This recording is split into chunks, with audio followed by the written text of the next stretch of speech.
Cette émission vous est présentée grâce à la participation financière des caisses Desjardins de la Basse-Lièvre et du Cœur des Vallées, qui se distinguent par leur nature coopérative et leur implication au sein de la communauté. Mardi 30 octobre 2012.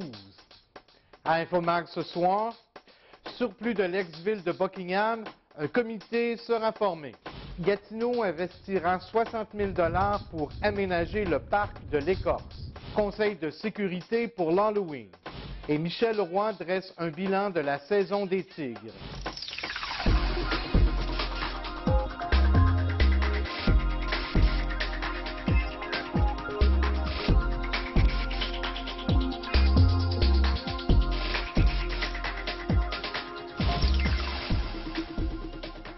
Bonsoir, mesdames et messieurs. Bienvenue à Infomag, votre magazine d'information locale.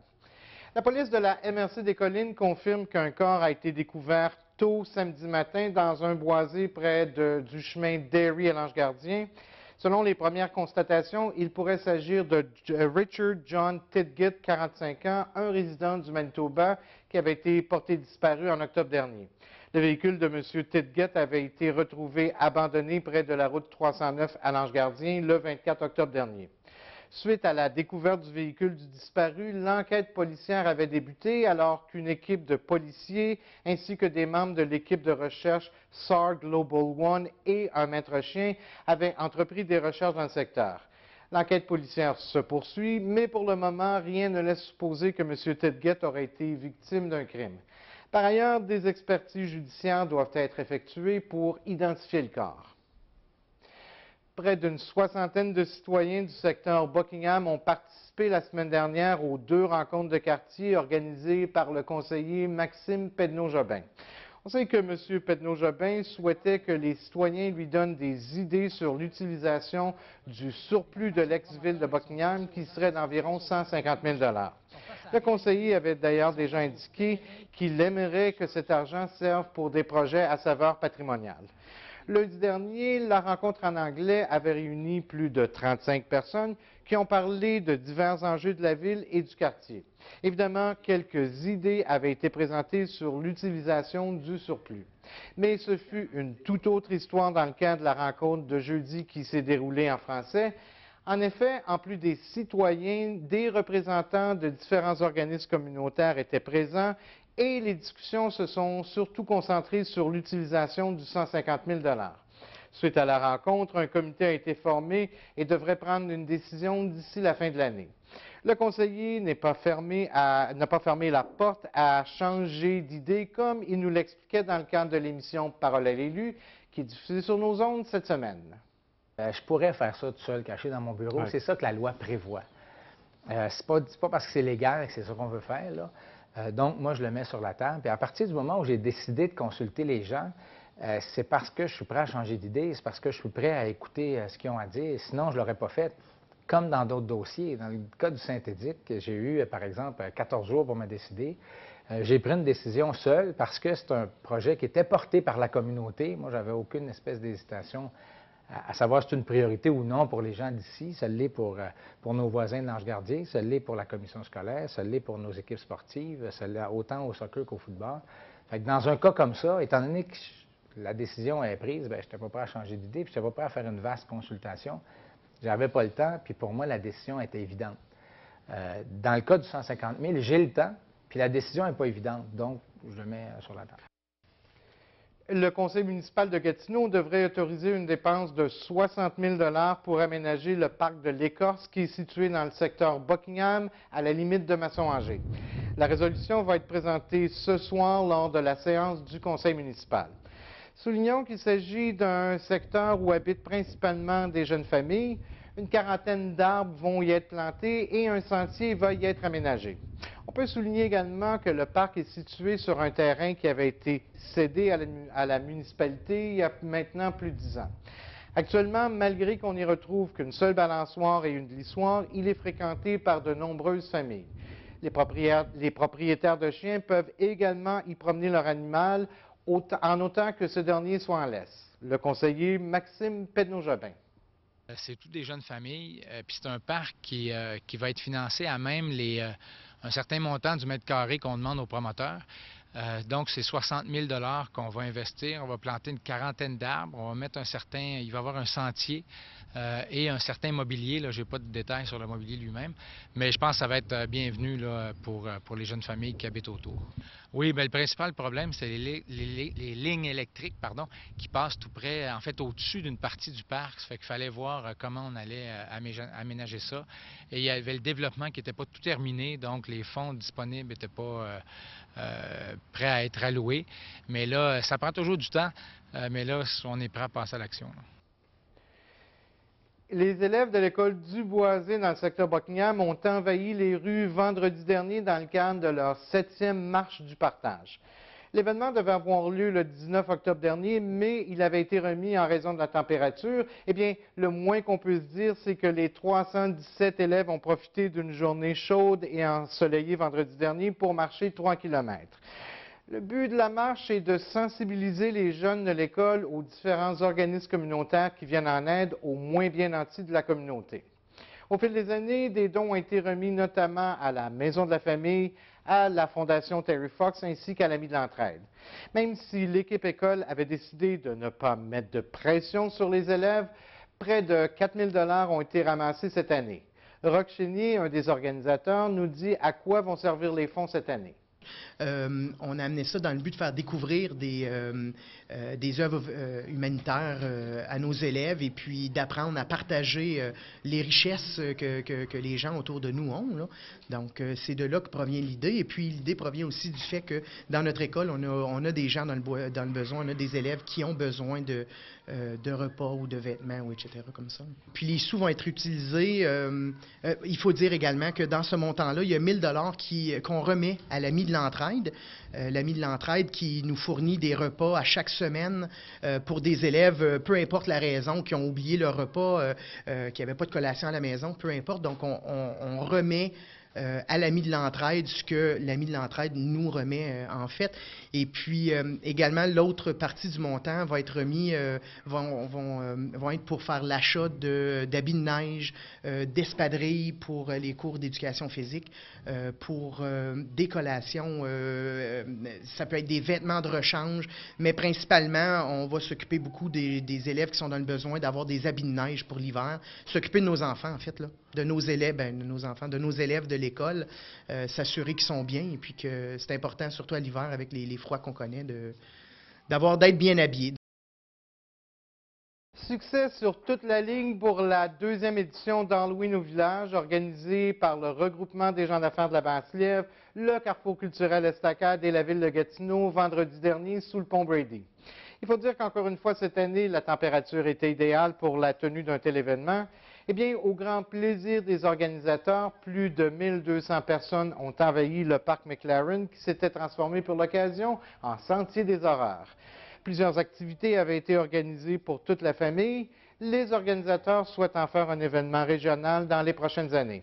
On aura d'ailleurs l'occasion d'en reparler un peu plus tard dans le bulletin, dans le cadre de notre chronique culturelle avec le directeur général du Carrefour culturel Estacade, Hugo Parisien.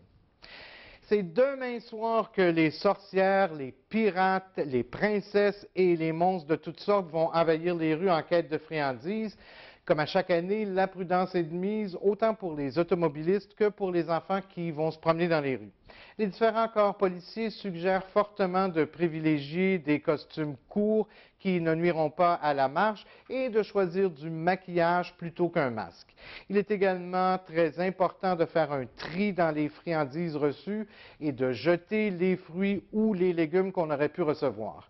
Jean-Paul Lemay du service de police de Gatineau. Se déplacer sur le trottoir en groupe et quand vient le temps de traverser les rues, bien, de le faire aux intersections de façon sécuritaire, d'être équipé de choses voyantes, que ce soit le linge ou une lampe de poche, mais quelque chose qui nous permet d'être visible. Comme à tous les ans, plus de 10 000 sacs de bonbons vont être distribués dans tous les secteurs de la ville.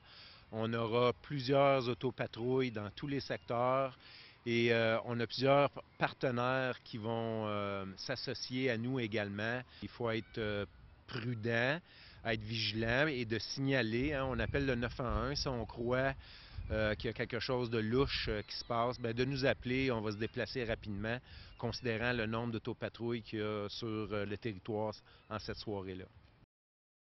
Malgré qu'ils aient terminé au premier rang de leur division, les Tigres juvéniles ont terminé la saison sur une note plutôt décevante en s'inclinant pour la deuxième année consécutive contre les Falcons de Philemon Wright samedi dernier sur le terrain de l'école secondaire Armidas-Gamelin. L'entraîneur-chef des Tigres, Michel Roy, est venu nous rencontrer dans nos studios quelques jours après cette défaite décevante de 35-24 pour nous dresser un bilan de la saison 2012.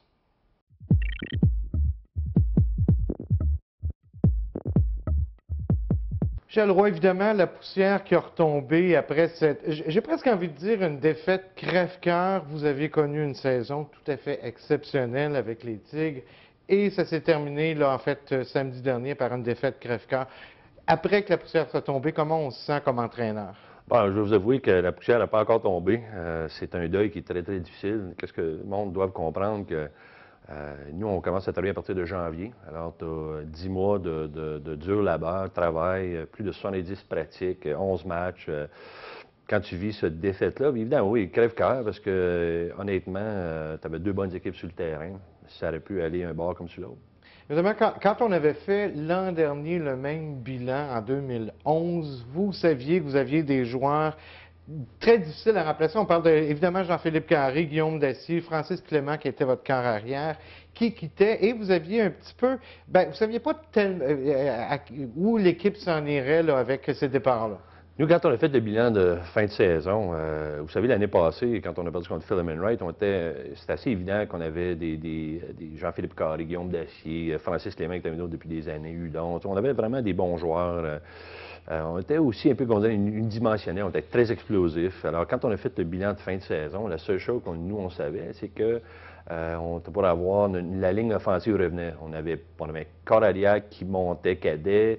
On n'avait pas de receveur. Vous saviez, on n'avait pas grand-chose. Même tout le monde a dit qu'on était en pleine reconstruction. Puis ça nous a un peu piqué notre orgueil parce que nous, c'est un programme et non seulement une équipe.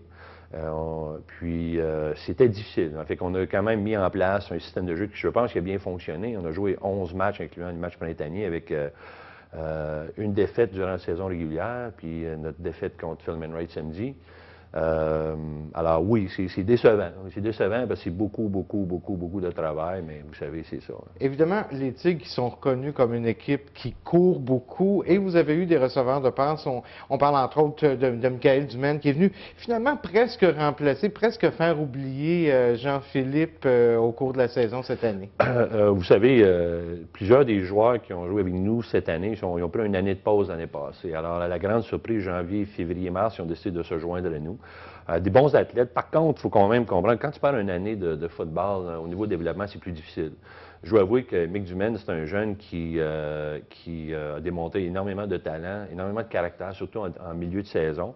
Mais un gars comme J.P. Carré, c'est un gars que tu ne remplaceras jamais dans toute ta carrière de football. Ça c'est clair. Donc, le match de samedi... En fait, si on parle de la saison comme telle, parce que vous avez eu, en fait, 6 victoires, une seule défaite. Mais ce qui a été peut-être la grande surprise, c'est la force de votre défensive. Vous avez terminé premier en ce qui concerne la défensive, 100 points de moins accordés que la deuxième position. Comment on peut expliquer le succès de la défensive? C'est fort simple. Vous savez, le coordonnateur Martin Roche fait un excellent travail, mais il faut aller un peu plus loin. Vous savez, nous, on établit une politique, c'est notre deuxième saison, qu'on ne fait pas de bottée de dégagement. Ouais. Nous, on a accepté comme organisation, je m'excuse, que le temps de possession, c'est important.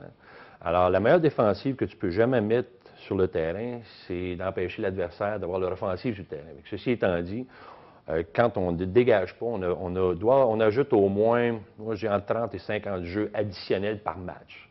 Ceci étant dit, quand la défensive embarque sur le terrain, ils sont très disciplinés, ils exécutent très très bien, puis on a beaucoup de talent. Puis vraiment, le crédit revient au coordonnateur et son équipe qui font vraiment un excellent travail à ce niveau-là. Et vous avez décidé aussi, les Tigres, depuis quelques années, de ne jamais, ou presque jamais, essayer la transformation d'un point. Vous y allez toujours pour la transformation de 2 points. Ça vous a bien servi en saison régulière, mais c'est comme si vous n'étiez pas capable de réussir à le faire en série. Tout à fait d'accord. Vous savez, nous, même si je suis entraîneur-chef, on a quand même une équipe de coach. Semaine passée, on s'est rencontrés. Écoutez, les gars, est-ce qu'on met en place une transformation d'un point? Il faut comprendre que les 9 années avant ça, on transformait toujours nos touchés, c'est bien durant la saison régulière, mais je peux vous nommer 2 à 3 finales qu'on a tout simplement perdues parce qu'on n'a pas été capable de transformer nos touchés. Alors, on a pris une décision d'organisation qu'on va faire seulement des 2 points. Si tu accomplis une fois sur 2, tu réussis, c'était vraiment, je pense, dans les éliminatoires, c'était notre grosse faiblesse. On n'a pas été capable de transformer, je m'excuse, nos touchés. Vous avez réussi évidemment à battre les Rabillards, les Jaguars, Oui. la semaine dernière. Victoire qui n'a pas été nécessairement facile. Vous avez réussi à la toute dernière minute là, avec le toucher. Défaite contre Philemon Wright. On sait que Philemon Wright, c'est vos éternels rivaux. 2e année consécutive où vous perdez en finale contre eux. Vous savez, dans notre division, c'est notre 10e saison. Il faut comprendre que la majorité des entraîneurs de notre division, c'est des coachs qui ont joué universitaire. On a même Rabillards, le coordonnateur défensif, il a joué dans la Ligue canadienne de football. On voit les entraîneurs de Philemon Wright qui ont joué universitaire. Vous savez, le coaching s'est nettement amélioré dans les 10 dernières années. Philemon Wright, oui, c'est une équipe qui est bien structurée, bien organisée, puis ils sortent beaucoup de talent de ce programme-là. Parce que c'est tous des gars qui jouent Viking, qui jouent Myers Rider, c'est tous des jeunes qui ont peut-être une dizaine d'années de football sous la cravate. Alors, puis le pire, c'est que c'est vraiment une équipe, je dois vous avouer que c'est une équipe qu'on respecte énormément. On s'arrange vraiment bien nous autres, on règne vraiment un respect mutuel. C'est très rare dans notre sport. Ça. Évidemment, comme à chaque année, plusieurs qui partent, mais il y a des cadets qui arrivent. À quoi on peut s'attendre au niveau des cadets en terminant qui vont venir se rejoindre aux juvéniles l'an prochain? Bien, vous savez, c'est un très bon point. Nous, on est vraiment la seule organisation qui c'est vraiment un programme. On a parti une équipe Benjamin cette année, alors on habille tout près de 135 à 140 joueurs. Qui est quand même énorme. Notre cadet fait toujours un excellent travail au niveau recrutement. Au niveau exécution performance, ils font très, très bien. Fait que nous, on regarde ceux qui, en tout cas, sont éligibles pour venir avec les juvéniles l'année prochaine. Il y a énormément de talent. Tu as des receveurs, tu as 6 pieds plus.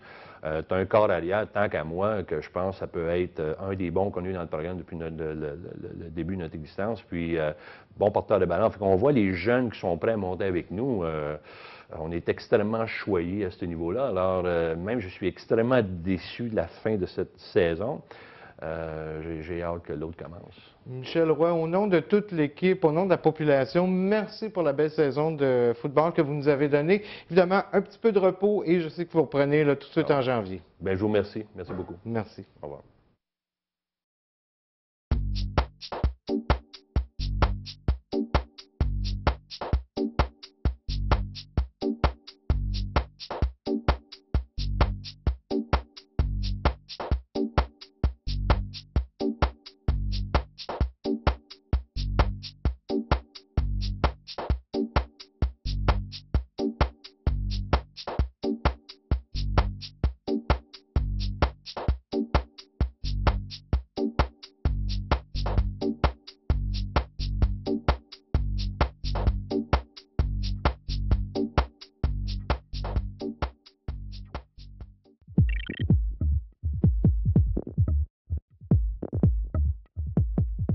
Et pour nous parler art et culture, encore une fois cette semaine, Hugo Parisien.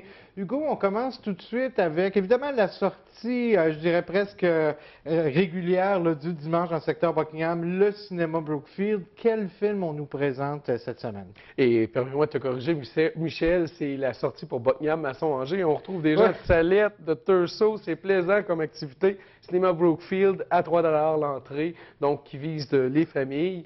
Et ce qu'on présente cette semaine, c'est Rebelle, le film Rebelle. On se retrouve dans un monde médiéval, une fille du roi d'Écosse qui s'appelle Mérida et qui gâchera peut-être un peu le mariage des parents. Il doit trouver une solution pour ne pas que ça paraisse et bref, devra sauver le royaume. Je ne peux pas dire c'est quoi. faut être au rendez-vous pour connaître l'aventure. C'est une réalisation, écoutez, on n'est pas dans l'univers des petits animaux qui parlent où c'est tout à fait mignon. On fait une exploration du côté médiéval écossais, donc c'est assez intéressant. Et c'est une réalisation de Mark Andrews, donc réalisateur de renom. Donc, c'est le film cette semaine, dimanche, 14h, à la Salle des Jardins, au cinéma Brookfield, 3 d'entrée, et invitation faite pour toutes les familles. Un film d'ordre général, évidemment, qui plaira à toutes les familles. Voilà, et juste avant ça, vendredi, donc ce vendredi, on en parle depuis quelques semaines, et ça s'en vient vendredi, Brigitte Boisjoli qui vient nous rencontrer. Brigitte Boisjoli qui est en présentation pour l'unique fois de son spectacle Fruits défendus, qui se fera à la Salle des Jardins. C'est vendredi ici. Il reste des bons billets, donc on peut contacter Marie-Ève au 819-986-8511, le poste 3128 ou 3129, ou bien se diriger via le salledesjardins.ca pour faire des réservations, ou encore la librairie Rosemary. Mais c'est à ne pas manquer parce que c'est un de ses derniers spectacles. Elle complète sa tournée en décembre, donc c'est à ne pas manquer si on veut voir l'édition du spectacle de Fruits défendus de Mme Brigitte Boisjoli. Et on sait qu'on devrait normalement voir Brigitte au cinéma là, sur le grand écran bientôt, donc ça va être une vedette là, à suivre dans les années qui viennent. Oui. On passe maintenant à la chronique de Daniel Lafortune. Qu'est-ce que Daniel nous propose cette semaine? Toujours, on reste dans le domaine du cinéma. Chronique de Daniel Lafortune, c'est un film, Argo de Ben Affleck, et une suggestion DVD, donc place à M. Lafortune. Le 4 novembre 1979, on est en pleine crise iranienne à Téhéran. Le Shah a fui, l'ayatollah Khomeini a pris le pouvoir et c'est la révolution islamique. Pendant ce temps-là, 52 otages sont confinés à l'ambassade américaine. 6 vont réussir à s'enfuir. S'enfuir où? À l'ambassade du Canada. Maintenant, la CIA se met en branle et tente de récupérer ces 6 otages-là. Elle va le faire par un moyen très simple, par le cinéma. Donc, John Chambers, qui est un producteur de films à Hollywood, ainsi que Tony Mendez, qui, lui, est l'agent de la CIA, vont mettre tout en branle pour essayer de faire fuir ces otages-là. L'ambassadeur du Canada à Téhéran, à l'époque, Kevin Taylor, va être mis à part et va aider ces 6 personnes à fuir Téhéran. C'est un film fait par Ben Affleck. C'est son 3e long-métrage et ça met en vedette beaucoup de personnes, dont lui, qui joue le rôle de Tony Mendez, John Goodman, qui joue John Chambers, et il est intéressant de voir comment les acteurs ont été maquillés pour représenter de façon totalement véridique ces otages-là qui sont confinés à l'ambassade du Canada. C'est un film politique, c'est un film réaliste, c'est un film qui touche le sentiment humain. On est sur une tension tout au long du film. C'est un film très important dans la cinématographie américaine de cette année. 8 sur 10, il faut aller voir ce film-là. Il s'appelle Argo. Et Argo, c'est le nom du film dans le film. Argo, donc, au cinéma actuellement. En même temps, aux vidéos de votre quartier, il y a le film Moonrise Kingdom. C'est un film qui met en vedette aussi beaucoup d'acteurs américains. C'est réalisé par Wes Anderson. Dans ce film-là, on est en 1965 sur une petite île de la Nouvelle-Angleterre avec des scouts. Des scouts, il y en a un en particulier qui est un rejet des autres. À 12 ans, il a monté un scénario pour essayer de retrouver sa dulcinée, une petite fille qui vit dans une belle maison sur l'île. Tous deux vont fuir sur l'île quelque part. Donc, ce que ça amène, c'est que tous les scouts vont tenter de retrouver ce couple amoureux de 12 ans. Une comédie satirique, une comédie surréaliste, un film tout en douceur, en finesse, et c'est à l'affiche, donc, dans les cinémas, dans les vidéos de votre région. J'ai accordé la note de 7 sur 10. Voilà, alors c'était la chronique de Daniel Lafortune, donc des films à voir absolument. On en a parlé, Hugo, tantôt dans la portion actualité de notre bulletin, les petites folies du Pont Brady, l'Halloween au village, en fait vendredi dernier, qui a réuni, vous nous dites 1500 personnes, donc c'est vraiment tout un succès, mais c'est un succès évidemment là, pour toute la série des petites folies qui se terminait ce vendredi avec cette activité-là. Ce qu'on constate, c'est que les familles ont un désir de sortir, d'avoir accès à des activités gratuites. Donc, on se rappelle les activités familiales de quartier, c'est le but de la chose, les épluchettes de blé d'Inde qu'on voyait dans le passé. On se retrouvait le voisinage ensemble. C'est un peu le cadre des petites folies. Et ce qu'il faut savoir, c'est que plus ça va, plus la programmation se développe. Actuellement, on sera en pause jusqu'en janvier. Janvier reviendra patinage et musique. Et février, plaisir d'hiver, la fête du printemps, tout ce qui en découle. Il y a plusieurs activités de programmation sous le pont, dans le cadre des petites folies, pour justement les familles, pour essayer de leur donner accès à des activités intéressantes et profiter des terrains que nous avons et des parcs que nous avons sur le territoire. Par contre, pour ce qui est de l'Halloween, on doit mentionner aux gens qu'on a fixé cette journée-là, puisqu'il y a une demande qui est très importante pour l'activité. D'année en année, le parcours, le sentier hanté, vous allez voir, va grossir, connaîtra son optimisation et il y aura plusieurs autres activités qui vont s'y joindre. On se croise les doigts, peut-être qu'on verra l'apparition d'autres partenaires dans le cadre de cette activité. Souhaitons-le. Et vous avez été chanceux cette année dans le cadre des Petites Folies parce que la température a été au rendez-vous, contrairement à ce qui s'était passé là, dans la première édition, alors que vous avez dû presque annuler quelques activités. Une activité sur 3 dans la première édition. Et ici, ça va très bien, on touche du bois. On touche du bois pour les éditions qui s'en viennent. Écoutez, une des personnalités de la région, du secteur ici, qui est très connu, Daniel Lafleur, qui est le chef de chœur, on sait, là, de la Chanterelle, mais de d'autres groupes, qui vient, enfin, qui pourrait recevoir un honneur très bientôt. Il est en nomination, et donc c'est ce qu'on disait, chef de chœur de la Chanterelle. Il est impliqué par son école, même personnelle, au point de vue du piano et de tous les autres instruments, avec sa dame également. Bref, il fait parler de lui au point de vue culturel, et c'est ce qui est important de savoir, c'est que le 7 novembre prochain, il est en nomination pour gagner le prix Nicole Patry lors des prochaines Culturiades qu'on reconnaît annuellement. Il y a une bourse de 2000 $ qui est en jeu. On souhaite, évidemment, c'est un représentant du secteur, on souhaite à M. Lafleur toutes les meilleures chances pour cette nomination. Et le Buckingham Buzz Jazz, on en a parlé la semaine dernière, ça commence ce vendredi, 2 spectacles au Café des artistes. Rapidement, pouvez-vous nous dire là, quels artistes on va pouvoir voir? 2 spectacles, donc Jazz Because qui seront là, premier spectacle à ouvrir le bal de cette fantastique aventure.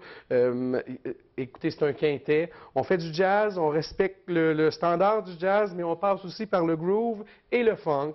Donc, il y a plusieurs artistes qui seront là, mais qui seront là pour agrémenter la soirée. Deuxième spectacle, c'est Roddy Elias et John Jegai. Roddy est l'un des guitaristes les plus réputés actuellement au pays.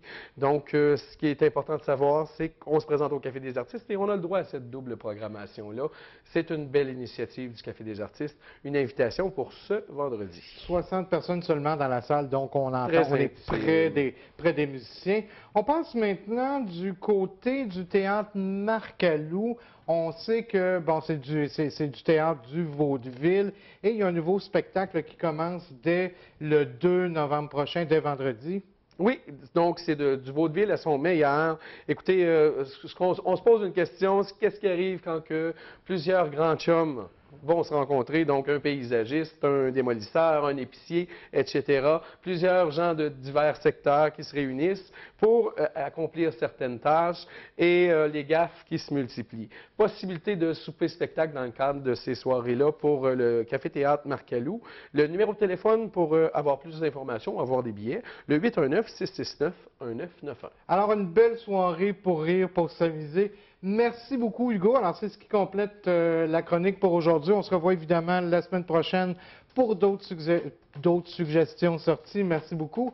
Alors, c'est ce qui complète notre émission pour aujourd'hui. Je vous donne rendez-vous tout de suite après notre émission, en fait, à 19 h pour l'émission Parole à l'élu. Ça va être suivi du conseil municipal de la ville de Gatineau qui va être en direct sur nos ondes. Mon nom est Michel Pilote, au nom de toute l'équipe de TVC Basse-Lièvre. Je vous souhaite une très bonne fin de soirée sur nos ondes. On se revoit jeudi pour un autre bulletin InfoMag.